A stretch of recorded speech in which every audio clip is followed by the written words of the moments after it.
एक आश्रम में एक सिद्ध गुरु अपने सैकड़ों शिष्यों के साथ रहते थे। उनके कुछ पुराने शिष्य शिक्षक बन चुके थे, जबकि बाकी शिक्षा ग्रहण कर रहे थे। उन्हीं शिष्यों में से एक था कर्मदास, जो अत्यधिक बोलता था। वह सदैव खुद को दूसरों से श्रेष्ठ समझता और उन्हें नीचा दिखाने की कोशिश करता था। आश्रम में शांत होकर ज्ञान प्राप्त करने के बजाय वह दूसरों के सामने खुद को ज्ञानी साबित करने में लगा रहता था। दिन भर अनर्गल बातें करता और हर समय दूसरों की आलोचना करता रहता।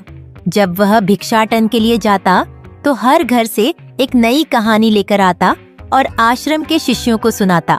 वह एक छात्र से दूसरे की चुगली करता, खुद को सबसे बुद्धिमान साबित करने की कोशिश करता और यहाँ तक कि खुद को शिक्षकों से भी श्रेष्ठ मानता। कर्मदास का मानना था कि क्योंकि वह अमीर घर से होकर भी आश्रम में साधारण जीवन जी रहा है, इसलिए वह सर्वश्रेष्ठ है।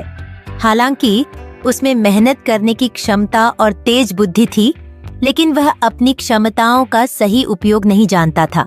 एक दिन गुरु ने आश्रम के सभी शिक्षकों को बुलाकर कहा, आप सभी को अगले 1 माह के लिए कोई न कोई संकल्प लेना है। इससे आपकी संकल्प शक्ति मजबूत होगी और आप में अद्भुत शक्ति का संचार होगा।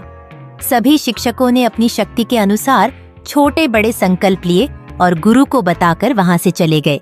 लेकिन कर्मदास को यह बात अच्छी नहीं लगी। उसने गुरु से पूछा कि संकल्प लेने का अवसर केवल शिक्षकों को ही क्यों मिला?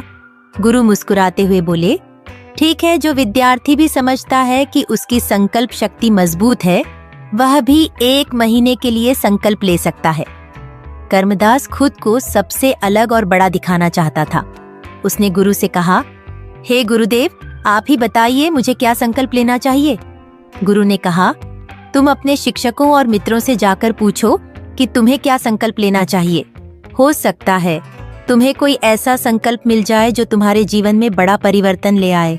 गुरु की बात सुनकर कर्मदास शिक्षकों और मित्रों से मिलकर वापस आया और बोला, गुरुदेव, सभी ने मुझे मौन रहने का संकल्प लेने को कहा है। गुरु ने पूछा, क्या तुम यह कर पाओगे? कर्मदास ने आत्मविश्वास से कहा, जी, यह तो मैं आराम से कर लूंगा। मैं यही संकल्प लेता हूँ कि आने वाले 1 महीने तक मौन रहूंगा। गुरु ने उसे आशीर्वाद दिया और अपनी कुटिया की ओर चले गए। कर्मदास प्रफुल्लित हुआ जा रहा था कि वह शिक्षकों के साथ संकल्प लेने वाला अकेला छात्र है और बाकी विद्यार्थियों से श्रेष्ठ है। शुरुआत में उसे चुप रहना बहुत आसान लगा, लेकिन जैसे जैसे दिन बीतने लगे, मौन का बोझ उस पर बढ़ने लगा। चौथे दिन तक वह अंदर से बेचैन हो गया।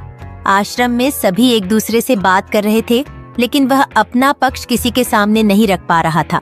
उसकी बेचैनी इतनी बढ़ गई कि उसे गुरु के पास जाकर अपनी समस्या बतानी पड़ी। उसने लिखा, गुरुदेव, मैं बोलना चाहता हूँ, मुझसे रहा नहीं जा रहा, क्या मैं संकल्प तोड़ दूं? गुरु ने मुस्कुराते हुए कहा, संकल्प तो तोड़ने के लिए ही होते हैं, परंतु जो अपने संकल्प को पूरा कर लेता है, वही अपनी आंतरिक शक्ति और जागृति की राह पर आगे बढ़ता है। काफी सोच विचार के बाद कर्मदास ने फैसला किया कि वह अपना संकल्प नहीं तोड़ेगा और उसे पूरा करेगा।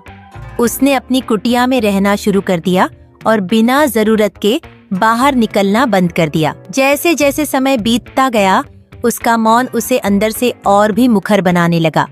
पुरानी बातें और यादें तीव्रता से उसके मन में आने लगीं।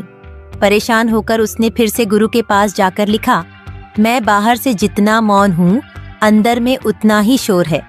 क्या मेरा संकल्प अब भी जारी है? गुरु ने उत्तर दिया, तुम्हारा संकल्प अभी भी जारी है, लेकिन जब तक लोगों की आवाजें तुम्हारे कानों में पड़ती रहेंगी, तुम्हारा मन बोलता रहेगा। इससे बचने के लिए तुम्हें इन आवाजों से दूर जाना पड़ेगा। गुरु की यह सीख लेकर कर्मदास जंगल की ओर चला गया। वहां उसने महसूस किया कि वह बाहर से नहीं बल्कि अंदर से अशांत था। जब पूरा महीना बीतने के बाद भी वह आश्रम नहीं लौटा तो उसके मित्र और शिक्षक चिंता करने लगे। गुरु ने उन्हें समझाया कि उसे चिंता करने की आवश्यकता नहीं है, कर्मदास वापस आ जाएगा। कुछ समय बाद कर्मदास लौटकर आश्रम आया। उसके मित्रों ने देखा कि वह बिल्कुल बदल चुका था। अब उसमें न किसी से आगे निकलने की होड़ थी, न किसी को नीचा दिखाने की इच्छा। जब वह गुरु के पास गया और अपने संकल्प के बारे में चर्चा की तो गुरु ने उसकी परीक्षा लेने के लिए उसे थोड़ी देर इंतजार कराया। बाद में जब गुरु ने उसे बुलाया तो कर्मदास ने बताया कि जंगल में उसने अपने अंदर के शोर को सुना और समझा। उसे एहसास हुआ कि बाहर का शोर उसके अंदर की अशांति का प्रतिबिंब था। उसने गुरु से पूछा, क्या मेरा संकल्प पूरा हुआ? गुरु ने मुस्कुराते हुए कहा, पुत्र, तुम्हारा संकल्प न केवल पूरा हुआ बल्कि उसके पीछे की योजना भी सिद्ध हो गई। तुमने अपने भीतर के शोर को समझकर मौन की असली महत्ता जानी। कर्मदास आनंद से भर गया। गुरु ने फिर सभी शिष्यों को बुलाकर उनसे कहा, हमारी आंतरिक अशांति ही हमें गलत राह पर ले जाती है। मौन और आत्मसंयम हमें इस अशांति को समझने और शांत करने में मदद करते हैं।